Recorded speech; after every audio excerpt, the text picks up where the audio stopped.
पूरी दुनिया में पक्षियों की 10,000 से भी ज्यादा प्रजातियां पाई जाती हैं। सभी के वही 2 पंजे, 2 पंख और एक गर्दन होती है। लेकिन इन्हीं में से एक ऐसा पक्षी है जिसकी एक अलग ही पहचान है, जो आसमान का सीना चीर के हजारों मीटर ऊपर 120 किलोमीटर प्रति घंटे की रफ्तार से उड़ता है, जो खुद से कई गुना वजन के शिकार को भी अपने पंजों में दबोच कर उड़ जाता है। और इसीलिए उसे पक्षियों का राजा कहा जाता है, जिसे हम बाज के नाम से जानते हैं।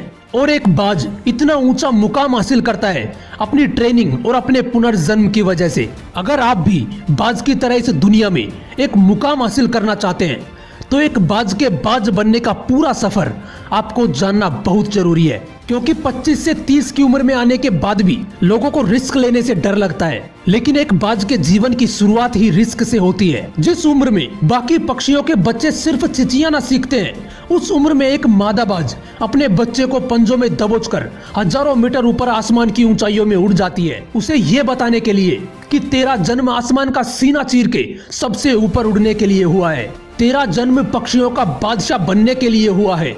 जमीन से हजारों मीटर ऊपर ले जाकर मादा बाज उसे अपने पंजों से छोड़ देती है और यहीं से शुरू होती है उसकी हाई रिस्क ट्रेनिंग। वो चूजा जमीन की तरफ तेजी से गिरने लगता है।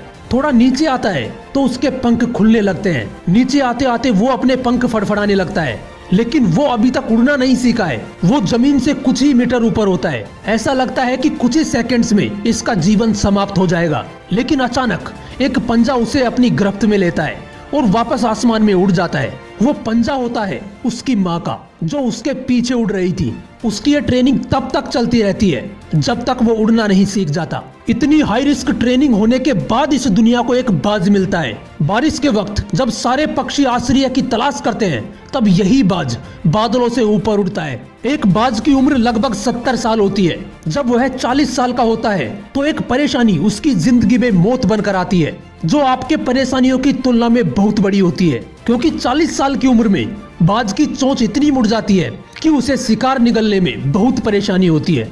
उसके पंख भारी हो जाते हैं, छाती से चिपकने लगते हैं, जिससे उड़ना बहुत मुश्किल हो जाता है। उसके पंजे लंबे और लचीले हो जाते हैं, जिससे वो शिकार को सही से नहीं पकड़ पाता।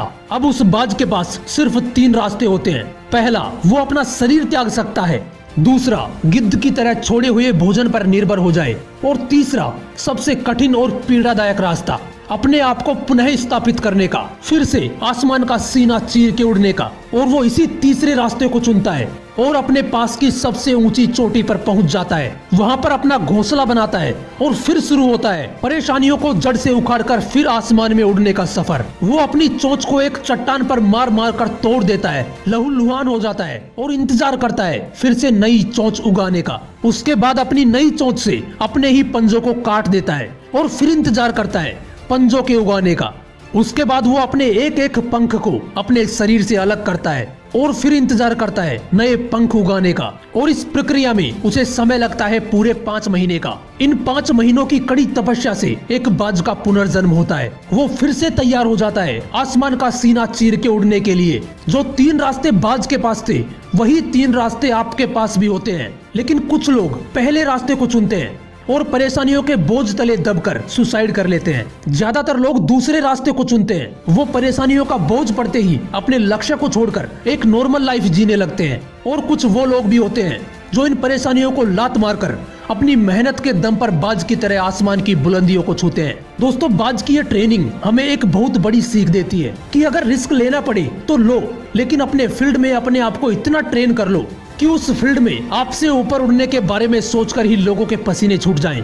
तभी आप अपने फील्ड के बादशाह कहलाओगे। Sachin Tendulkar, MS Dhoni, Cristiano Ronaldo ऐसे ही नहीं बन गए। इन्होंने सबसे पहले ट्रेन किया अपने आप को, फिर इतनी ज्यादा मेहनत करी कि इन्होंने अपने फील्ड में सबकी फाड़ के रख दी। इसलिए एक बाज की तरह बनो। जय हिंद, वंदे मातरम।